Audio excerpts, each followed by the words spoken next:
thank the library of the PGIM, Ms. Dilhani and Dilhani for taking the lead in terms of organizing this. I think it's a timely session because University of Colombo as well as the PGIM has now embarked on an effort towards protecting the integrity of our writing. That's how I would say. And this is a session that will take us through a journey on how we can avoid this dreaded notion of plagiarism. I am Dr. Pandula Siribaddana. I'm a senior lecturer in medical education at the Postgraduate Institute of Medicine. Why am I doing this session? Somebody may ask.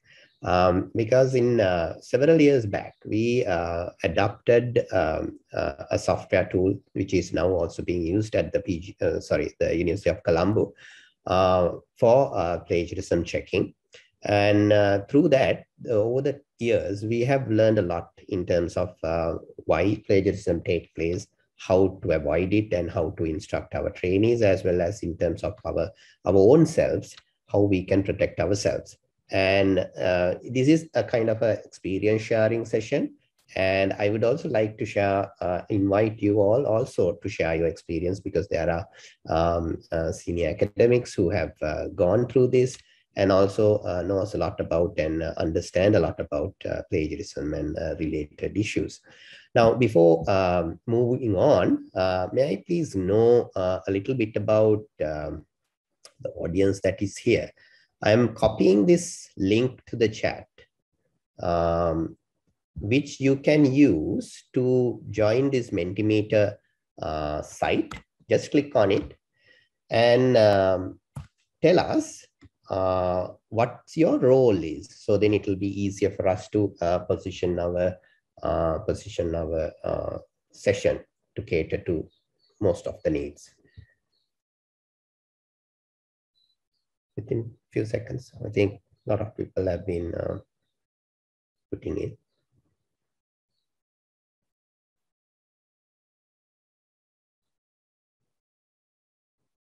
Milani, as we do the session, if there are any questions, please do try to sort it out.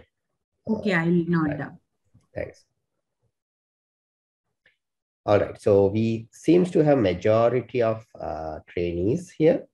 And we do have a significant number of supervisors, teachers as well. All right, so we have some idea about the group. So let us cater to the needs of everyone. And as we go on, there will be similar activities. So this is kind of like a icebreaker. Similar activities you will find so that it will not be boring. You will have an opportunity to take part. And please do share your ideas, and that's the best how we can achieve a better outcome. All right, so we'll move on. Thank you very much. I want to start off with this small video clip. I won't share it through the PowerPoint because it can make it a little slower. So what I will do is I will share the video clip directly so that it will play smoothly. Okay, so I'm going to share it now. Just watch this. It is related to our session, and see what you gather from that.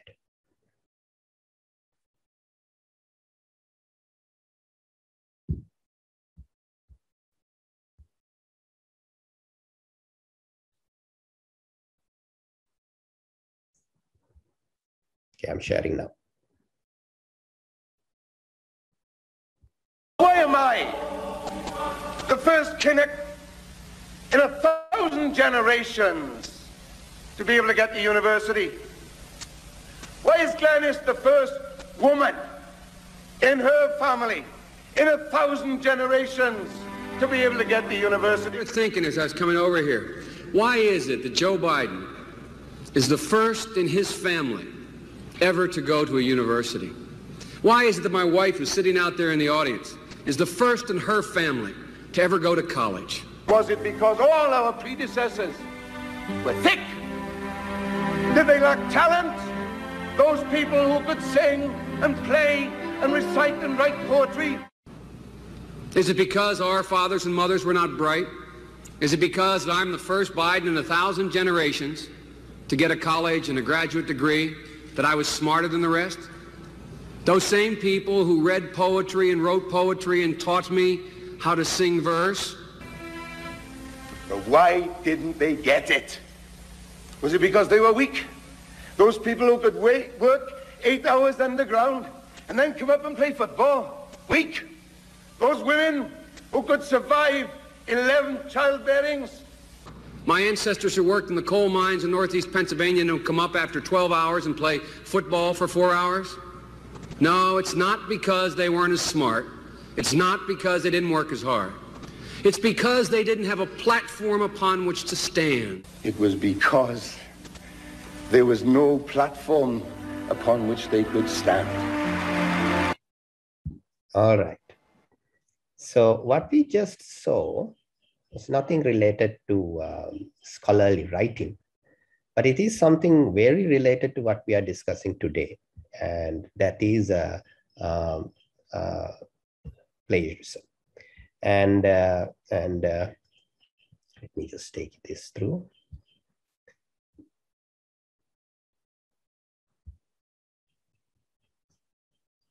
I hope you are seeing my slide again. So it can happen at any point. It can happen with anything. The notion of a plagiarized content can happen with media. It can happen with a speech similar to this. It can happen with written piece. It can happen with the song. It can happen with the movie.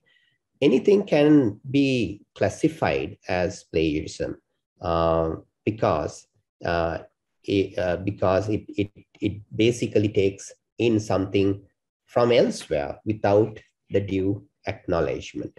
And that is what we consider to be plagiarism. Now, so for this session, our focus will be on several things. What is the difference, or what we consider as intentional and unintentional plagiarism, ways of avoiding unintentional plagiarism, and referencing practices. We won't discuss in detail about similarity detection tools, but we'll talk about the interpretation of it, and also the sources available for us for help. So in this regard, I will focus largely on trainees as well as the trainers, the teachers also. And you, of course, can share your experiences and the sources that you have that can help the trainees as well. So let's proceed. Again, a little bit of interaction. It's more than I talk. I think there will be a lot more of interactions with you all. I will now share a link similar to what I did earlier. Now you have practice. You can use this link to type out, take a few seconds, think a little bit, type out very briefly what you consider as plagiarism. You will be able to type. There will be a box for you to just type. See what you can do. Think for a little while before you type.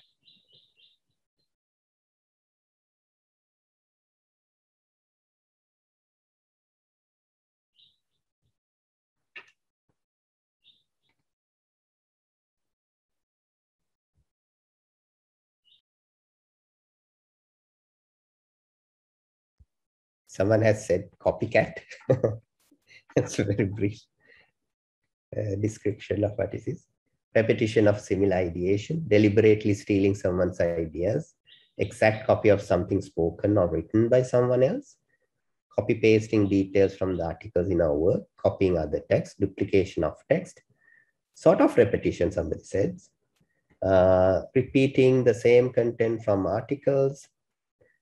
Let me try to find new definitions. Yeah, rewriting others' ideas as somebody's own. Somebody has said similarity index. So we are talking about similarity index at a later point, whether it's same or different. A process of identifying original work from previous done ones. Okay. Publishing someone inside as own. So there are so many ideas here, and many are kind of similar, talking about between somebody else's ideas or already available ideas and taking it in or presenting it by someone else as if it is their own ideas. And that is the essence of plagiarism. However, the problem is, even for us as academics, this may not be a very easy task to sort out, where could I go, I plagiarize, or is my students plagiarizing? It's not easy always to sort out the good and the bad and probably acceptable practice. Let me go as I go down some of the new comments coming up. Somebody said copying intellectual content, right? Okay. There is some other references to duplication of ideas, plagiarism, copying someone's work, using other people's publications and so on. So I think great, this is great. And everyone has some idea and we are going to build on that. So this is aligned with what we are thinking also. So it's great. So let's try to unravel what this is all about. And as you all have just said, plagiarism is presenting someone else's work or ideas as your own work with or without their consent. And there's another part to it, by incorporating it into somebody else's work without full acknowledgement. And that is where things go wrong. Now, there can be different types of plagiarism. And in some instances in the previous comments, it was noted that plagiarism could be either, intellectual content, not fully acknowledging it, copying someone else's paper or someone else's ideas, intellectual content. It can happen in any form and similar to the speech that we earlier listened to. Now, the different types of plagiarism will define and tell us how these can happen, and that will help us to avoid it as well. So we'll first discuss about different types of plagiarism. So in order for us to identify where we can, change ourselves, this is not about changing anyone else. This is changing ourselves. So how we can change ourselves in order to overcome. One of the types of plagiarism is complete plagiarism. Now, this is someone else's work. Now, you may have experienced this. There are stories about these also, where you basically hand over a content or a document or maybe an essay or a thesis or a dissertation done by someone else as if it is your own. And that's something that is considered as complete plagiarism. Now, this can happen to students in any form, in different forms. Now, I have an experience where a student has basically shared his work with a colleague, and later on to find that his entire submission is matching with similarity of a previous submission. So the story is that the person who basically got the submission has submitted it earlier than the one who actually originally wrote it. So, I mean, we don't have a way of verifying this. So it's unfortunate. But then the second one has to rewrite because there's no other way of us to verify, because these things are recorded only through the system.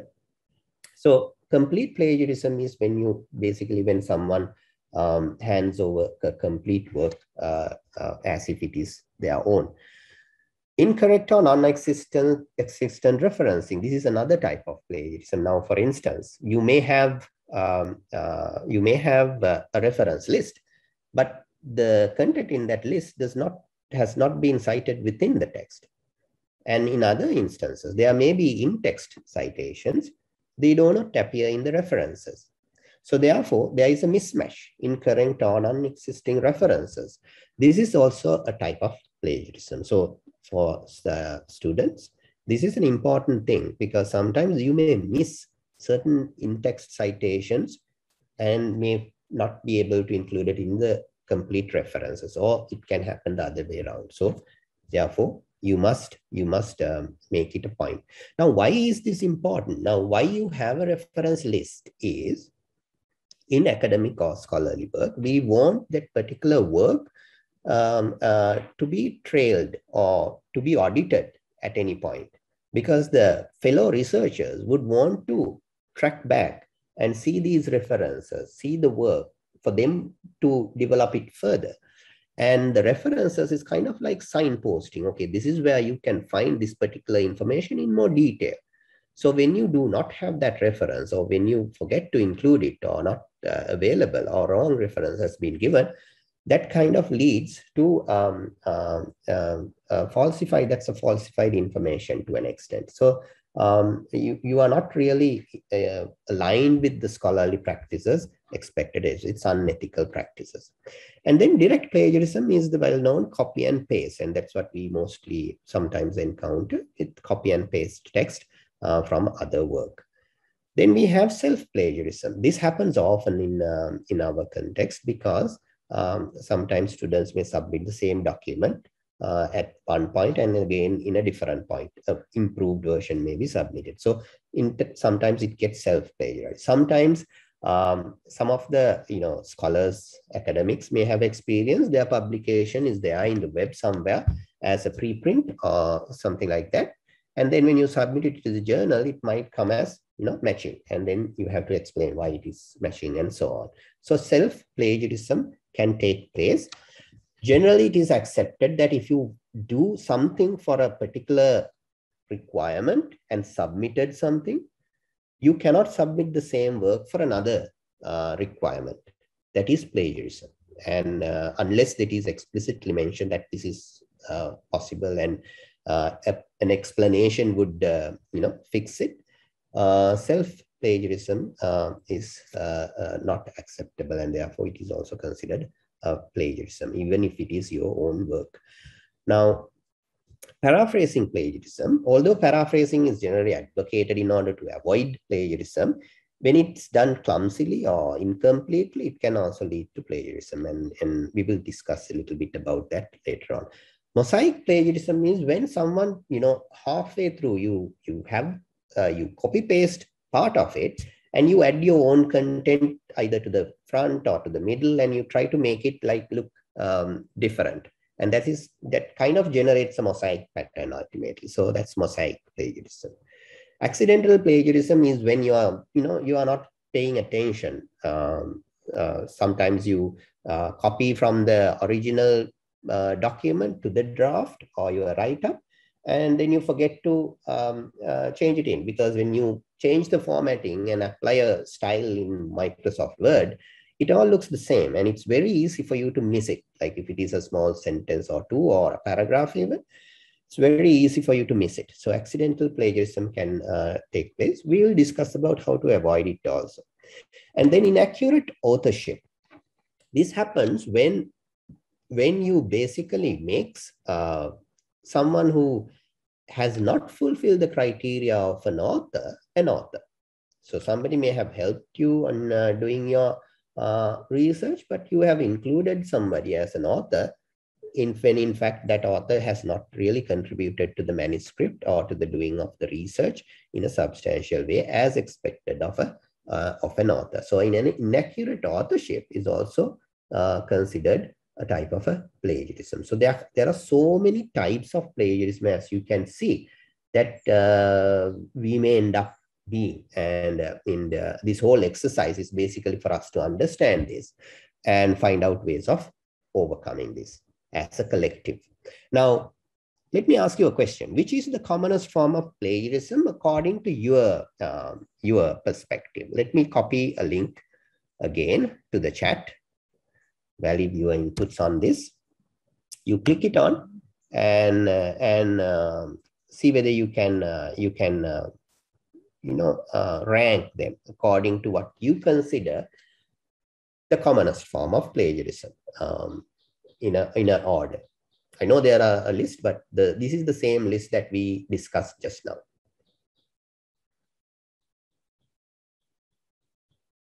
Early votes are coming in. It's kind of like these postal votes that you get in the results. So early votes might not tell the true picture. All right, they are gradually building in.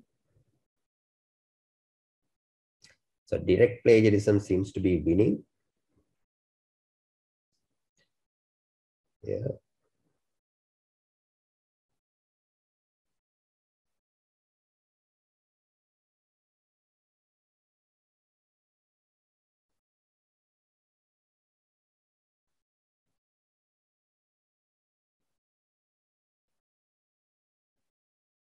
So we have 86, 90 people responding to this question now. We may have created a pattern. So yeah, many feel that the copy paste is probably the commonest, and probably you have seen it in your experiences. This is what many people do. And even mosaic plagiarism, paraphrasing plagiarism, they seems to be on the top of the list as well. Inaccurate authorship seems to be coming up last, probably.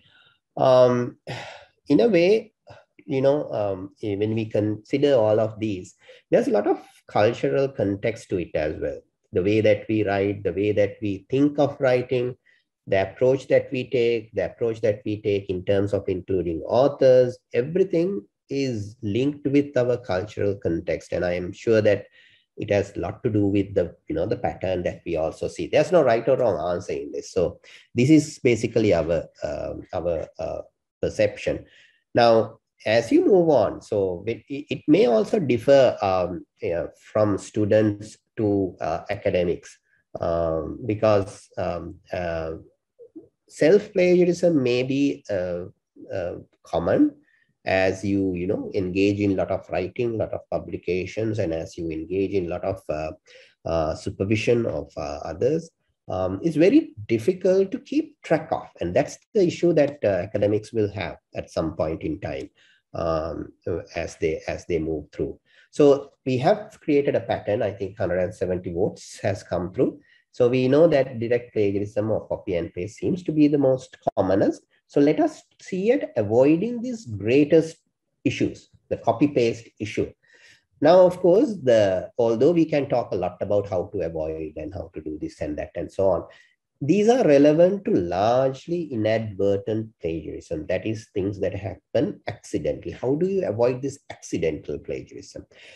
Deliberate plagiarism, I'm sorry, it requires a lot more than this session, I suppose. But even for anyone who's taking part, when you get to know how to avoid, it may be easier for you to actually write without having to, plagiarize or get into trouble. Because now the university consider this, because we have the tools to identify. Now this is being strictly looked at, and people fail their exams because of plagiarism related issues. So it's quite good time for us to discuss this at length. Thank you very much. So we'll move on. All right, a small question. Now, of course, I don't have the mentees to mentimeters for this. Those who are in the chat will have a good time now. What do you think about now? This is true submissions from Turnitin that I have obtained. What type of plagiarism is this? You can type in the chat if you want.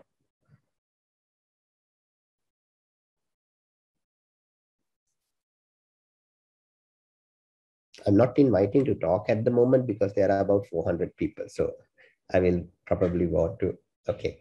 So I'm getting answers, copy and paste. Somebody has said mosaic also, direct plagiarism. Yes, I think it's mostly direct or copy and paste type of plagiarism that you are seeing in this instance. There are two people raising hands. Can I know who's raising hands? I'm not sure that I'm seeing it properly.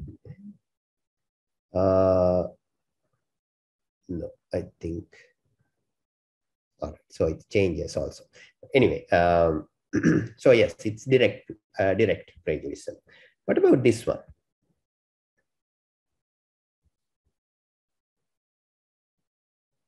Any ideas about this one? What do you think? What is it?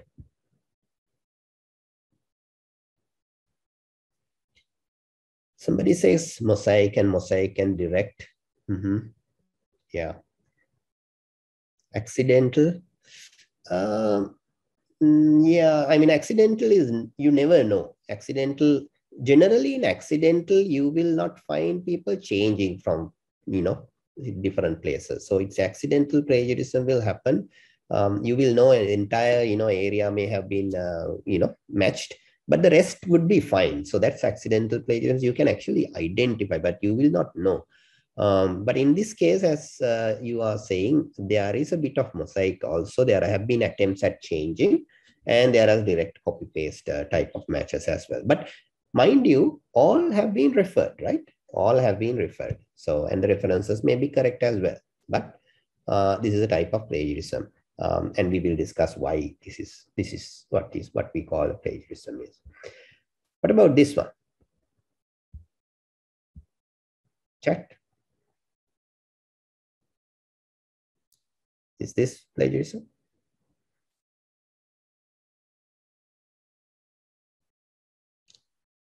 Some are saying mosaic.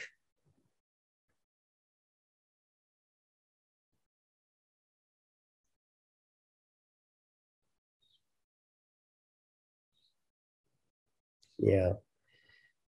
So here there is a doubt, right? Here the highlighted content are limited, one. Then some of the highlighted are reference in text citation because it's, it's significantly lengthy. And there's one sentence, part of that sentence that has matched. So generally, we will not consider this as plagiarism at all, plagiarism, but it will all depend on the rest of the document. So looking at the rest of the document, an examiner will be able to judge whether this is significant enough.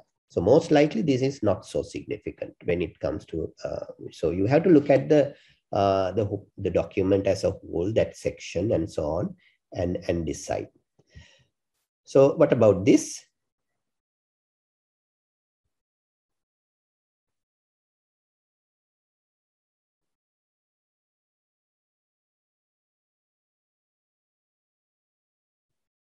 Yes, this is a genuine, definite case of mosaic type of plagiarism because of the introduction that was basically given, and then you basically link it with whatever the available type of content. So these examples basically tell us, the types of plagiarism that we see, and this is basically how it appears in the Turnitin, and these are some extracts from our own repositories. What do you think about this? Last one.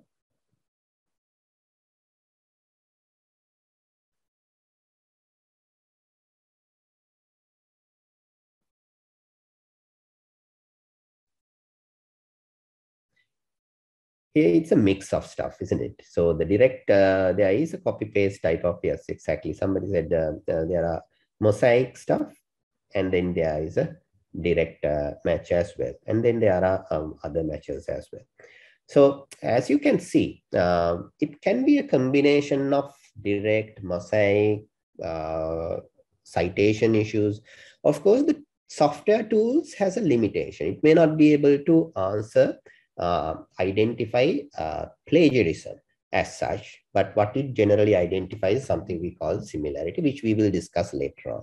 So we have to be a bit cautious, but of course, when you see the highlighted text, we generally can identify where the sources are and how it has been, put together. Right. Now, this is an important concept for us, common knowledge. The reason that this is important is sometimes why plagiarism happens in academic circles is that we tend to assume a certain knowledge as common to everyone, like it's in the public domain. Just because it's in the public domain, does it mean that it's common knowledge, that everyone knows about it? So it's difficult to track from where this originally came from, or that people don't question it. Even if you say that, because everyone seems to know about it. So identifying common knowledge is an important skill for us.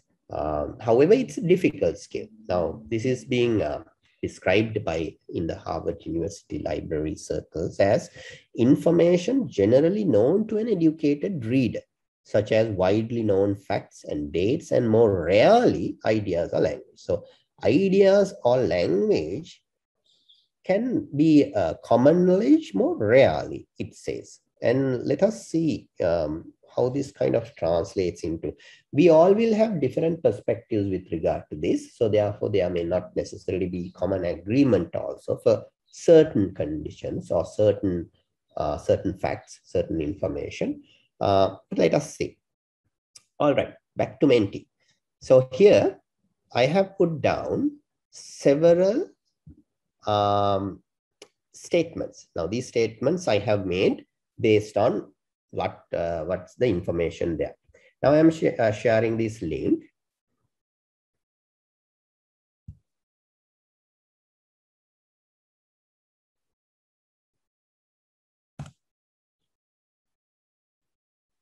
Sorry, did I share the right one? Yeah, I think so. Let's see. Okay, so just click on the link that I have just shared and say whether you agree with these terms being common knowledge, strongly disagree, or strongly agree. Just read it and think a little bit. And if you're not sure, there are 5 scales for you to select. So you can select anything. You don't have to be on either side for all. You can be in between as well.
There are a few questions. I will take the time while you fill it up, asking about the color coding in these texts. These color codings generally don't have meaning because they are to differentiate between different sources of matches. So just because it's red doesn't really mean that it's the main match. In general, that is the one, but then the other color codes are generally depends on different sources. So in the highlight document that is highlighted, the color, if it is generally the main one, it's the red one, the pink one, but the rest also can appear in the same color if all colors are used up. So color coding doesn't really tell us much there. All right, so we have almost 140. Let us go one by one. First one, World War II ended with the surrender of Japanese. Now, this is very interesting. So there's 47 odd, majority, many, or I would say majority, not majority, I guess. How do you call it? About 50 say strongly agree that it's common knowledge. About 37, on the other hand, says strongly disagree. But I forgot to tell you something. Don't consider the facts, right? Assume that it is correct. So I'm sure there are many who will say it's not the Japanese, right? Sure. So don't consider the content, facts, but consider the nature of the statement. Maybe the Germans also. Okay, but anyway, I will assume that you have probably thought about it and you are split on that. COVID-19 infection began from mainland China. There seems to be many who are like 104 seems to be on the strongly agreeable terms. I'm sure none of you are Chinese, right? But there are 27 on the other hand, strongly disagree also. ICU capacity, right? In this, there are ICU capacity in Sri Lanka, 823 beds, right? Now there are about 22 who says that it's common knowledge, while about 58, the majority are saying it's strongly disagree, which I also agree. It's probably not common knowledge in that instance. But there is a big amount, almost another similar proportion, not so sure about that. Then hand washing is one of the main ways of preventing. And now for that, everyone seems to agree being a common knowledge. Then one should not worry about COVID-19 as deaths are proportionately low. Strongly disagree. So therefore, you need a quote citation and you know who to cite. Then highest foreign currency generator for Sri Lanka is inward remittance by workers abroad. So there seems to be more agreement towards strongly agree. It's common knowledge. And Sri Lanka became an independent state in 1948. It seems to be strongly agreeable as common knowledge. So you can see there are certain facts with dates and certain elements that are contemporary that we may consider as common knowledge. And then there may be instances where we would not consider certain things as common knowledge. And even if half of us consider it as common knowledge, another half will not consider it as common knowledge. Now, this is the challenge we have. When we cite, it's generally accepted that common knowledge need not be cited. But if it is not common knowledge, then you should cite it. This also tells us that if you're not sure, the best approach is for you to cite. So that is how you can avoid plagiarism. Even if you think that this may be common knowledge, it's better if you're not sure to cite. And this gives you a very good picture. Like there may be people who do not consider this as common knowledge. And it may all depend on your context, where you are coming from, your speciality, and your own perceptions. All this can influence the way that you think whether something is common knowledge or not. So this exercise is for you to be sensitized and for us to understand how important this concept is, the concept of common knowledge. Now, if I take this example of hand washing is one of the main ways of preventing COVID-19 spread, there is another element to somebody deciding whether this should be cited or not. And that element is the strength of the authority who is saying it.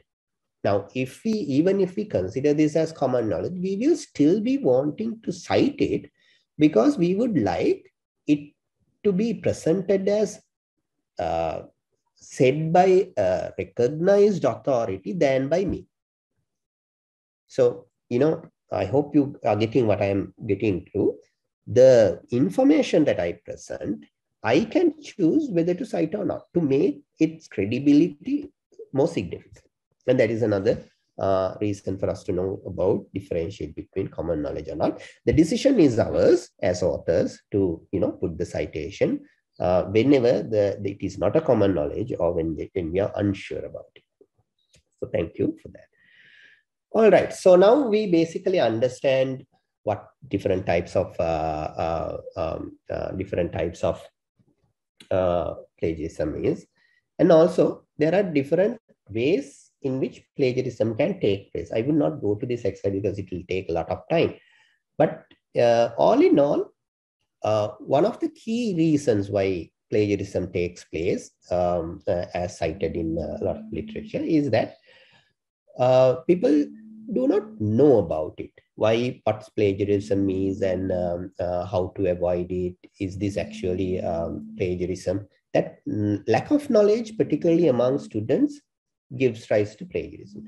Lack of writing skills, again, another reason. Particularly in a cultural context or such as ours, where English is a second language, not the mother tongue, it's always possible that our students write things as it is and it may find difficult to articulate this. So lack of writing skills may be another reason for plagiarism, but that does not explain why the presidential candidates, Senate candidates do the same. But this is one of the key reasons. Another reason is that as clumsiness or carelessness, that can also give rise to plagiarism. And if you are doing scholarly writing, it is important that we keep our eyes open and make sure that our content is scholarly and ethical, and it's aligned with the commonly accepted notions. And of course, plagiarism also takes place intentionally. You will do it. You will ask someone to do it, or you will submit somebody else's work intentionally, and you know that you are doing that. And that may be because, again, you are pressed for time, you may lack the capacity, you may not understand that particular subject area, and you don't have any regard for the scholarly practice or ethics of scholarly writing. Right. So how to avoid plagiarism? This is the part that we want to come to. Now, just imagine, I will put this also as not necessarily as how to avoid plagiarism, but how to protect integrity of our writing. This may be a better term in this regard. Now, if you imagine, say, a gathering at your house, maybe you are now forgotten because we haven't had gatherings in houses for a long time. But just imagine, go back a few years and pre-COVID era, and try to imagine a gathering, maybe at a dana or some other thing. There are groups of people talking, isn't it? As you remember, sit down on around a chair, people are laughing, talking around. There may be another group at a different point, another group at some other point. Now you want to join one of these groups, right? The first thing that you would do is not necessarily barge in and talk about, the topic that you prefer, but you will first, listen around, see whether that topic is interesting, or you want to join in, or whether you have anything to contribute to that topic. You will first listen in.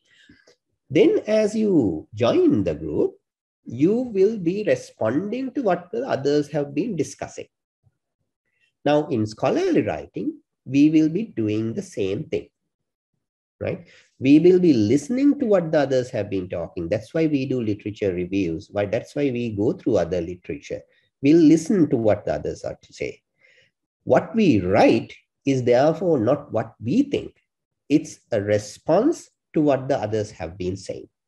And that's where we can avoid plagiarism, because our response is an answer or is a response to somebody else's statements or what others have been told. And at the same time, I would like to remember, go back to that party and think of that gathering. There may be somebody who is very well known in your family or in your group, who others love to hear about, who others want you to talk about, and etc., etc. But you go and talk about yourself, and you talk about certain other things, and suddenly people ask, "See, what about this, professor that were in your group? Where is he? We would love to talk to him." I mean, this is the same thing that will happen when you discuss about something, a point, without acknowledging the key thought leaders in that particular area. That's the same thing that's going to happen. So another important thing about avoiding plagiarism is for you to know who are the thought leaders, who are the key people in that particular area who has done work, who you should be citing work and discussing. And this is kind of like the philosophical level, how you avoid plagiarism, or protecting the integrity of your writing. Now, every time that you write, you think about this gathering, and you will be able to kind of ascertain what you are actually doing. This is a tip that actually the students and us scholars also can, academics can also use. When we write, it is advisable for us to use two different documents. Of course, I have put it up in a written document, as written documents, but we do it in the computer, right? So we have the sources where we get our information. Then we have two other documents. The draft is the document that we prepare. That's your thesis. That's the draft of your thesis. The notes is actually the intermediary document. Now, when you work, this is the sequence of working. You take your content from your sources to the notes, not to the draft. And from the notes, you can then paraphrase, do editing, cite, put your things fact checking done. Then you move it to the draft. This is a way to avoid unintentional plagiarism that can take place, or inadvertent plagiarism that can take place. Because generally what we do, we have a single document, we have the sources, we copy paste and try to change it from there. This is bad practice, and that can give rise to a lot of issues. And therefore, it's always advisable to have this draft and the notes and the draft ready. So when you're working, you work with these two documents. And it always is good to have this trail. In the notes, there will be the trail of your research, and that's going to be a useful resource as well. Now, paraphrasing is something that we use for avoiding potential plagiarism. And this basically means that you take in the idea and writing it in your own words. And of course, you will cite the original author. Right? So this is one of the important writing skills, actually, our students and us also needs to develop. And as we write more, we develop it. So as we practice it more, we develop it. So it cannot be developed overnight, but it is an important practice. I would like you to take a minute in silence, read this particular paragraph, and in your own mind or in a piece of paper, try to paraphrase this. Maybe in a sentence or two maximum. In a sentence, you can do. So we'll take a minute.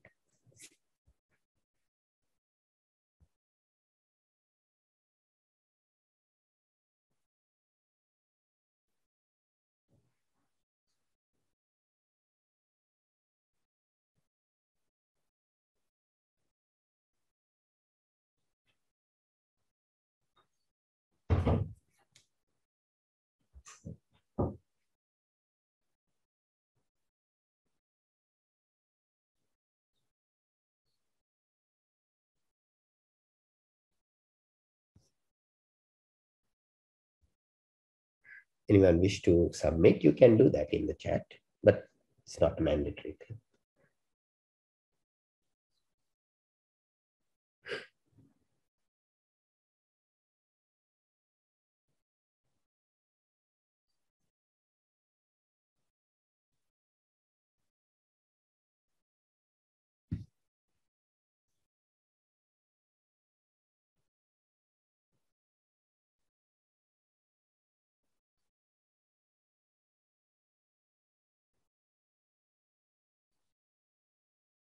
All right, I'll show you a paraphrased sentence.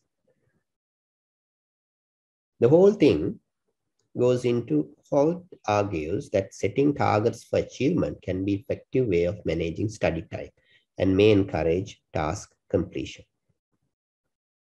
Now, of course, I am sure it is different to what you may have, paraphrased or written. I'm sure it's different. But that will depend on so many things, isn't it? I would like to invite one or two to speak out and tell. Anyone wants to speak out, please raise your hand so that I can talk your name, and then you can say why the paraphrased sentence may be different. Chani?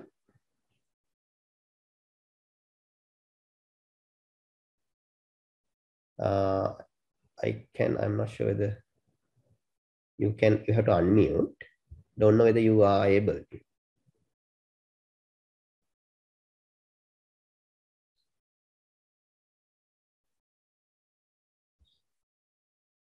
Anyone else wants to try?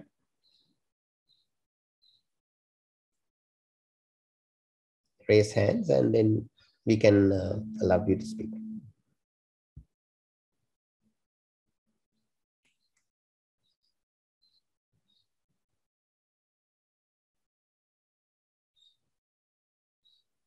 Anyway, given the time, I will then move forward.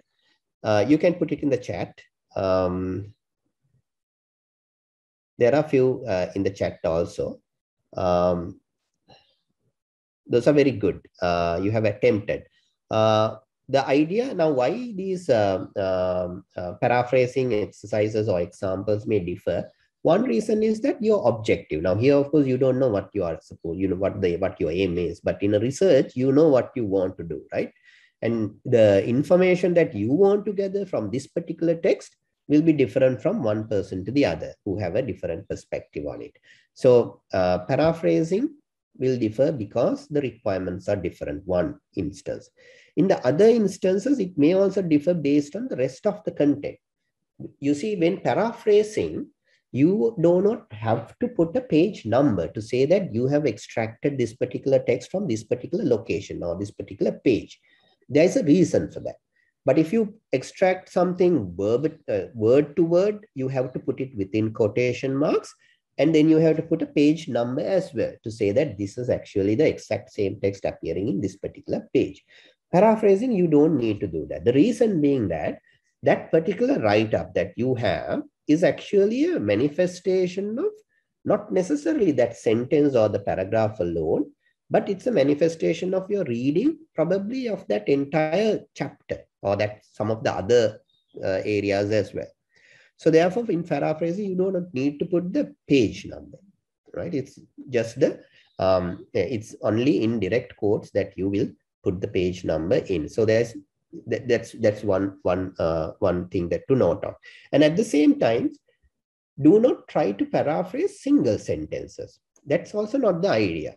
The idea of paraphrasing is for you to gather the idea, not from a single sentence. A single sentence cannot do much, right? And you cannot paraphrase a single sentence. That is where you get into trouble. That's why a lot of students say, there's no other way of writing this particular thing. That is because you're trying to convert a single sentence into a paraphrase sentence. You cannot, it's very difficult to do.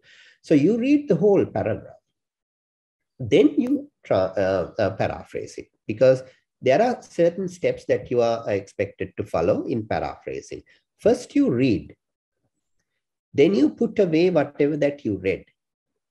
Without looking at it, you argue what was said aloud. You can then argue, think aloud and argue, okay, this is the core of this particular text. This is what it is saying. Then you write. That generally will avoid matching what was written by the original author. And then, of course, you will be looking back at the reading or whatever the original source for clarity and facts. And there may be errors that you need to correct, right? Now, all this is done in your notes book, remember, right? Not in your draft. So it is within the notebook, notes-taking book that you do this and then move it into the draft once you are done, and you cite it at that point. You don't wait to cite it till the end. You basically, if you take a content, if you paraphrase, at the same time, you cite it as well. Because if you leave it, most likely you will end up not citing it as well. And you may cite it wrongly also. So these are the things that in paraphrasing, what you need to look at. Then in terms of proper citation, I won't go into detail because these are things that you will be taught in your programs as well as people have a lot of experience with. As I said earlier, during paraphrasing, it's a must for you to add citation. Otherwise, it might lead to accidental plagiarism. Add complete citations in the notes because then it is trackable for you. And then use of quotes, we have discussed this, and use of a reference management tool. This will definitely avoid this issue of references not matching. You know, having more references or less references in the reference list or in-text citations will be avoided if you use a citation tool like Zotero or EndNote. Of course, Zotero, as you know, is a free tool. EndNote is a paid tool. So Zotero is very well, has all the features to integrate with Word. Therefore, it's a tool that can be easily be used. So use a reference management tool that will avoid that particular issue. All right. Just a quick question. Now, imagine the situation where you find a paper, that is paper A, there's the original finding, And then there is another similar paper, paper B, which analyzes paper A. Now you extract part of the analysis from paper B.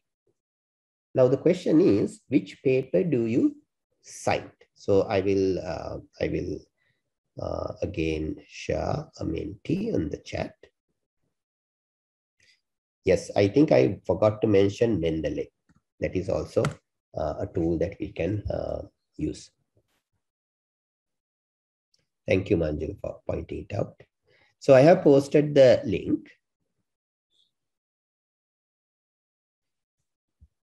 I don't think I'm getting the answers. Maybe, is this the correct answer? So correct link. Yeah, for some reason, I'm not getting the results here. Can you type it in the chat? Because I'm not getting the answers. Maybe I have exceeded the limit. That can happen. So there's a lot of A's and B's. Can't say exactly which is. Some say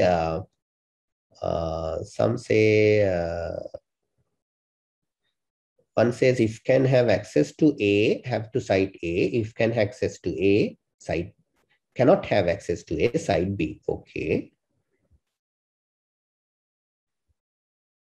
There are few boths also. Better to read it first. Assume that they have read the article properly. Assume that it has been read.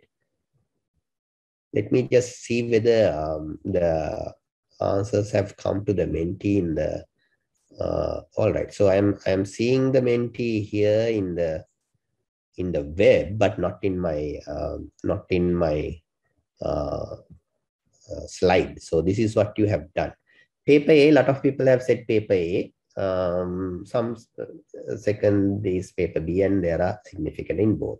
So the acceptable now this is I have obtained this from the Turnitin questionnaire. There is a questionnaire in Turnitin you can go through. It has now some nice questions and gives answers also. So what they say is that here there is a decision, there is a requirement for us to not necessarily cite A or B, but to cite both, because A is the original article while B is the analysis of that. And generally when you use how you manage this is that you say in the citation paper A as cited in paper B. So in that way you can basically manage the two articles and give credit to the original author as well as to the paper that you obtained the analysis. Now, this will be a very challenging thing, and trying to find where the original is and trying to find where the the other is, it will be difficult. But of course, there may be instances where it's obvious, like if you are citing a theory that came from paper A and there is an add-on from paper B, then of course you have a requirement there to mention that. So it can differ in terms of based on the context. Right. I hope you can see my slides again. Ilani, are you seeing my slide again? Yes. Right. Yes. Okay, great. So how to avoid plagiarism? Few other tips. Learn what is plagiarism is, and that is what we have been doing. Don't assume things as common knowledge. That's one issue that we may come across and ultimately succumb to. Don't misinterpret or manipulate, and that is going to cause a lot of problem, academic misconduct, and you may get penalized for that. Be cautious when citing secondary sources like the one that we just discussed, whether there was an original article that basically tells that concept and we are actually citing on the secondary source. Now, obtaining permission from author is not necessary for citing from available journals, but this is when you need to cite a significantly large portion of the content in your book or in your dissertation or somewhere. In such instances, it is good ethical practice to write to the author and obtain their permission. This is when there is a significant amount of content that you take in pen. So this happens in a lot of other engineering, computer science, and related areas also, where you will obtain permission. For students, avoid, looking at your colleague's paper when you're stuck in terms of writing. It's sometimes good for peer, peer reading, and feedback is promoted in some instances. But if you're finding it difficult to write, go meet your supervisor and get help in terms of writing, in terms of taking it forward. That's the type of help that our students don't take from the supervisors. They always think that they are there to, look at the methodology and tell whether it's good or not. No, if you get stuck in terms of writing, that you can talk with the supervisor. The supervisor will then, direct you to those who can help, or he or she himself will do that helping. But if you try to do it by looking at a colleague's work, that inadvertently will lead to you writing something similar to that particular work, and then ultimately, caught up with issues related to plagiarism. So these are some of the tricks. Now, a little bit of an interpretation that I want you to do. Now, this is something, a similarity that comes in Turnitin. I have just put the number in. Now, imagine that this is not plagiarized, right? This is not plagiarized content, but still high similarities there. Can you just think of few reasons why this could have been high?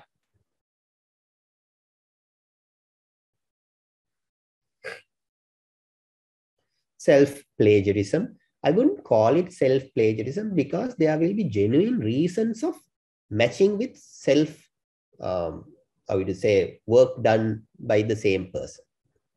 For references, yes, reference lists sometimes in Turnitin, even if you have multiple reference lists, for instance, a casebook or some type of assignments where you expect to have multiple reference lists, sometimes some of the second and the other lists may get matched. Too many quotes, okay. Too many quotes is considered plagiarism if it exceeds a certain amount. There's no hard and fast rule, but it may. Inaccurate references is plagiarism. So therefore, we will assume that it is not the case.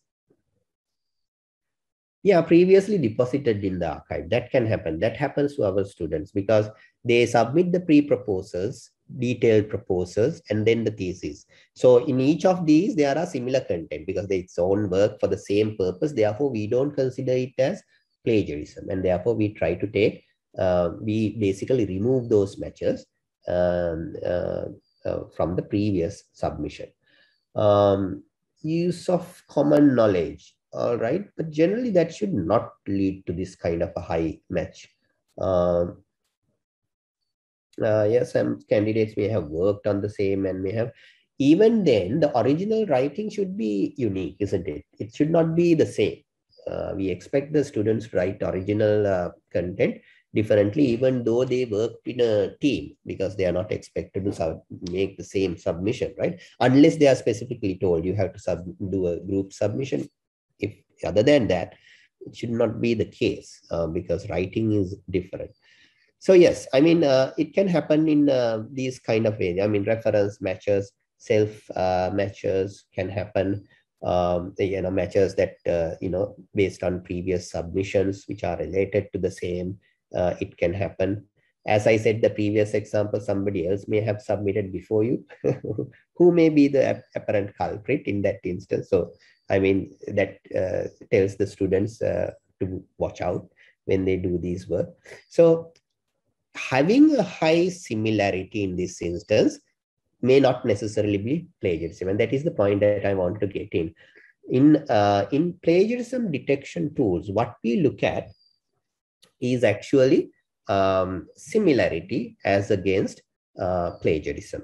And plagiarism is a secondary thing that we look at. But of course, when you look at the similarity, you tend to identify instances of plagiarism. But what you get in the software is not a plagiarism report, it's a similarity report. And there may be plagiarism even when there is no significant similarity. That is when you consider the references, poor citations, and so on, you know, thoughts being written as if you're in. So similarity is only one variable of plagiarism, and its presence may not necessarily mean plagiarism, or its absence also does not mean that that document is devoid of plagiarism. And that's an important thing to remember.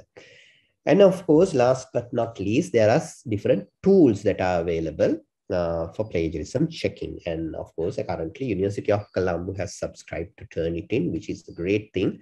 Authenticate is also the same platform, but it's made specifically for scholarly write-ups, for academic work, you know, journal publications, thesis work type of things. So it uses a different algorithm according to them. Oracle is another one that has been used also, maybe not as powerful as Turnitin, but it's also being used. But there are certain other similarity checking tools as well. But it's good that we have a very good high quality tool available with us. Now, I am sure the students have an opportunity to check their submissions beforehand, before making the final submission. And in the PGIM, we have made it a point to ask all the students, trainees, to submit before. Now, they don't have students' accounts with regard to Turnitin because the numbers are high.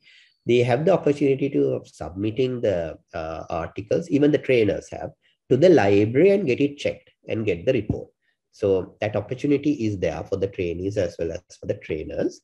And I'm sure the University of Colombo, other departments have also made it available for the students so that they can submit it and get their similarity checked. So do that as a practice. And with that, you will also learn. Do it for even the, you know, assignments or things that you submit, because that itself is a learning. And we at the PGIM experience very high similarities as soon as we introduced it. But with that, and then workshops with boards being aware, with students being aware, it gradually, you know, came down. Now we basically have a similarity, you know, at a break point as 20%. And I saw a query, you know, how to avoid these terms and certain definitions being also matched. That is why we allow at least 20%, because there are things you cannot avoid. These are, although it's common knowledge, not common knowledge, but, you know, because they are commonly recurring in different documents, the software may recognize this as a matching thing. But it, as with any other university, they have a tolerance level. And that tolerance is basically for such kind of matches. We call this inadvertent or trivial matches. We generally disregard them. But say, for instance, with trivial matches up to 19% and 20%, and we 21%, we recognize that there is a significant match of several paragraphs. Then we do not remove the trivial matches, because you also have significant matches on that document. And with that, you know, type of plagiarism, we will not allow that document, even though most of your matches are due to trivial matches, because you do have significant matches as well. So with that, I am concluding my session, and I'm opening this up to any questions. I'm sure there have been some questions in the Q&A also. Dilhani, you may have answered some. But if you have a question, please, we can also accommodate few oral questions. If anyone wants to ask, can raise your hand so we can ask. We have a raised hand. Kalpana, you want to ask a question?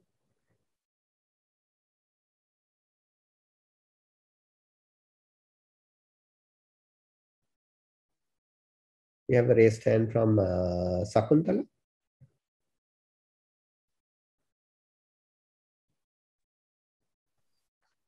Sorry, sir, it is a mistake. Right. Okay. Okay. Anyone wants to ask question, please do ask. You can raise your hands and then we can allow you to talk. Sanjay, do you want to ask? You have raised hands. Yes, sir. Yes. My question is, if we could not find the original article because some databases can't be accessed in Sri Lanka, no? Yes. Then, can we cite this? That's a question. Yeah, that's a good question, and we have that limitation. Of course, that means that you have not really referred to the original article, isn't it? So Yeah, it all will again depend. Oh, sorry. Yeah, go ahead. Sorry, sir. If we take some idea from article, but that article has cited from original article, but we can't access the original article here. That's Right. the problem. Yes. Yeah. I understand.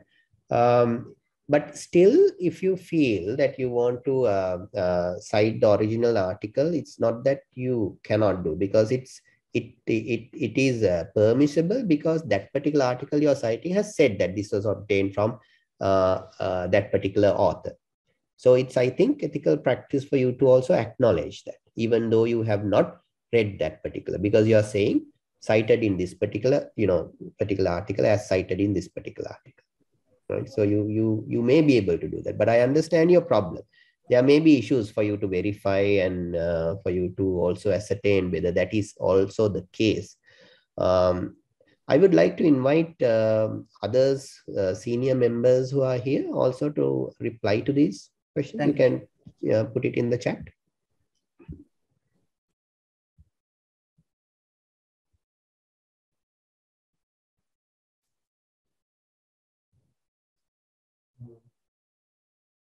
Asmir is asking a question. If you are submitting for plagiarism repeatedly, is there a risk of self-plagiarism? Is there a number of times?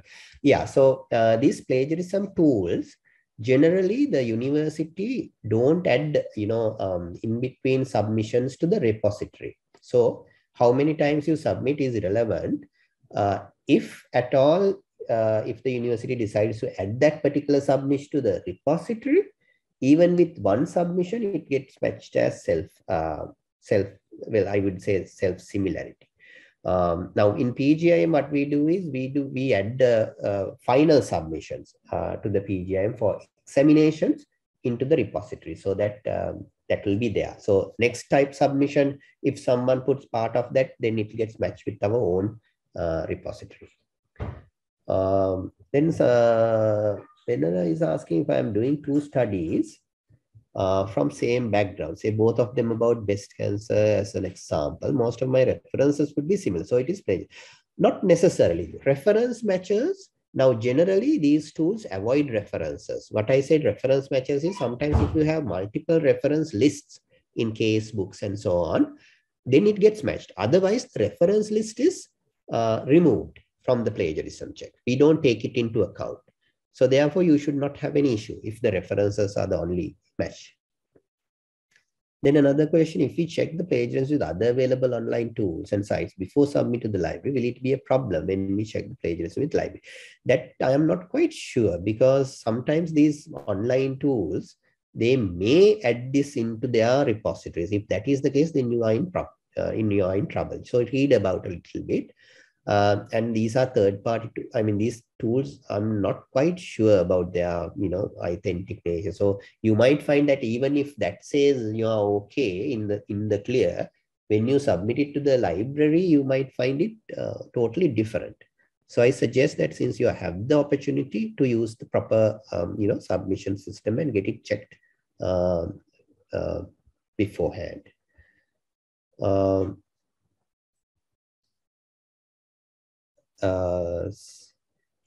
I'll take some questions from the Q&A.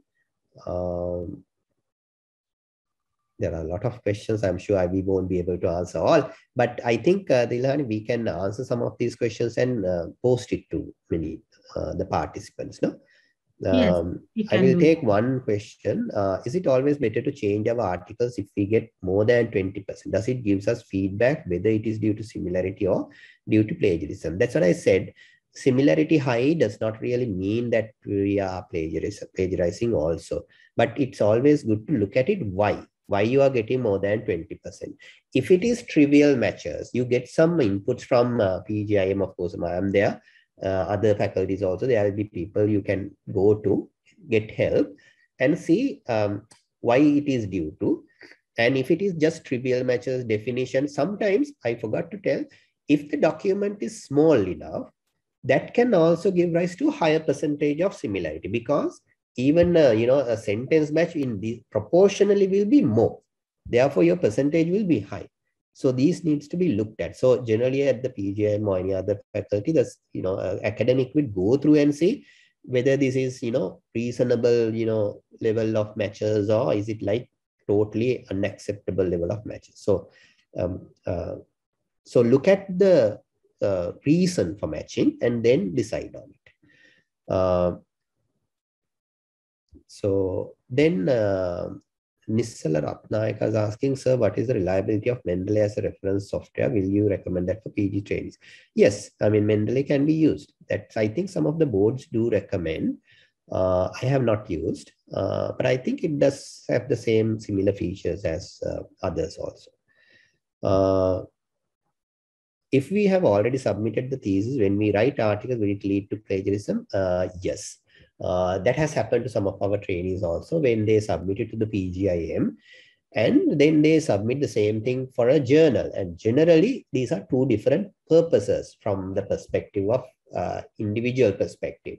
However, if it is as part of a requirement of your continuing academic program, the PGIM may accept it, or we may accept it as sufficient grounds to actually remove that document from the repository so that it can facilitate acceptance to a journal.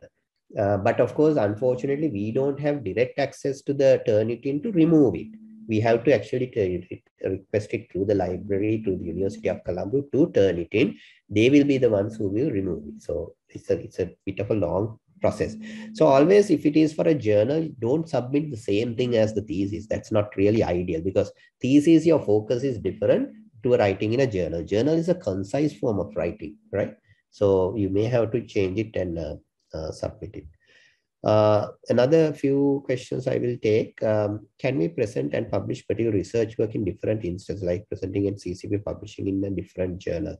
That's not good practice, because if you are presenting in multiple places the same thing, these are taken in as publications. Even if you do a oral presentation, or even if you put it into a journal, those are taken as publications, abstract or oral presentation, or in a journal. So you have to acknowledge or tell the particular journal, or this has been also submitted to this particular instance. Then they will decide. So don't submit the same thing to multiple places. That's a general advice that I can give. Are there any standard number of references that should be there in a type writing case? No, I don't think there is, but it will all depend on what you are writing, right? If the request is to write a reflection, you will have very less references. But if it is a literature review, you will have lots of references. So there may not necessarily be a fixed number, but significance number will depend on what you're actually doing. Then sometimes we have only abstract but not original artists. Can we cite this? Yes, you can cite. If you are getting inputs from the abstract even, you can cite. But only thing is that you cannot assume that the content inside will be, and then try to use it. The best thing is, now if you are a PGIM trainee, the library will help you to get that paper. Even if you are not having access, we can help. The library can help, and generally they will get it from available networks within a very few, and it won't take days. You will get that paper. So try to get the original as much as possible. But of course, you can type the journal if you have that information in the abstract. If you are taking particular thing from an article which cites from original article, which one need to be cited? So this is if this is known, and if this is if you consider that particular conceptualization or argument requires the original write-up also, then as we discussed earlier, you will be citing both. What is recycling writing? I'm not sure about the terminology. Most likely it may be referring to using the same content, same data sets, same probably analysis for multiple write-ups. I think that probably be what it is referring to. can we make the same, use the same article which has been submitted for journal for PGM academic purpose, only article for two purposes, please? Now the PGM has a different policy in terms of your final submissions, so it accepts published journals also. So you don't need to, substitute a journal article and thesis as well. If you have a journal article, that may be adequate for you to get fulfill that requirement. You have to read through the general regulations now. When putting authors list, is there an order? Generally, the first author is perhaps the one that contributed the most, and but then thereafter, I don't think there is a required list, required order as such. So because sometimes you may have 600, 700 authors in some of the articles, so it's very difficult to put it together. When you're self-citing, how many times we can do? Self-citing should be limited as much as possible, because that's something that even in the academic circles that takes into account. And even if you are an academic and if you take applications for these professorships and all, self-citations I don't think is taken. They are excluded. So there is a kind of a limitation to that. If manuscripts on a preprint server, will it count as plagiarism when another journal reviews it? Generally, no. That is being acknowledged by many of the journals now, if it is in preprint server. But of course, you have to acknowledge when you are submitting your secondary journal or another journal, you have to acknowledge that this has been submitted to this, and it's no longer being processed or something. You have to say that it's there. So then they will know. Online site for plagiarism check, I am quite not sure. When we write literature review and it is related to theory regarding the organism taken from text or something, how to avoid plagiarism? I'm not quite sure about it. It's related theory regarding the organism taken from a textbook, how to avoid plagiarism. Yeah, there are things that you cannot avoid also, because there are so many content coming from textbooks that sometimes will require you to have it as it is in your content. But if you mention it that this is as appearing in this particular booklet, then everyone will understand. That should not be a significant portion. That's the important thing. Sometimes you can put those kind of context into the annex as an appendix and refer that, because then you basically tell that, okay, this is not coming from me, it's coming from somewhere, but this is what it basically says. So that you can do. That is generally accepted. So can we get our other writing, not exactly courses, check for plagiarism from PGIM library? I don't think PGIM library will have time to check external content, because there are only limited number who are there. So they will be inundated. So we generally only accept for what is for PGIM. But if you are a trainee, you can submit your content. If it is a journal submission and so on, you can submit. Using abbreviations, can we reduce plagiarism? That's a bad practice. Don't try to use it, because that you are trying to kind of circumvent certain limitations. So let those match, because that's why we allow 20%. You don't have to worry about it. Worry about the significant matches, the issues, main problems. Worry about those and correct those. Then you'll be quite okay. Because if you think yourself and with your ideas, if you translate into writing, generally you will end up less than 10%. You are, if it is a dissertation type of thing. So you don't worry about the significant copy paste direct type of matches and reference issues, citation issues. Is it possible to get present? This will be recorded, I think, and it will be, I think, shared with you. I think Nilhani will, take steps to do that. I think we answered many of the questions. Yes, there are a few more, but all are in the same lines, I think. Okay. Right. So with that, I suppose we can call it a day. And thank you very much, everyone, for taking part and being very interactive. I think it was a fruitful session. We will record this and we will share it with you. And if you have any issues in relation to this or any questions, you can send it to the library of the PGIM or to me directly. We will try as much as possible to answer these questions. All right, then, everyone. Goodbye and be safe. Thank you. Thank you very much, Right. Dr. Pandula Siribaddana, Senior Lecturer, PGM, for sharing thoughts, information on protecting scholarly academic integrity writing in this academic forum. So I express my sincere thanks to Dr. Pandula person and my library staff and our IT unit, Mr. Palitha, including Mr. Tilina, for their continuous support. And thank you those who participated for this forum. Thank you very much, Dr. Pandula. Yeah. Thank you very much, Dilhan. Thank you for your team and your initiative. Thank you very much, everyone. Goodbye.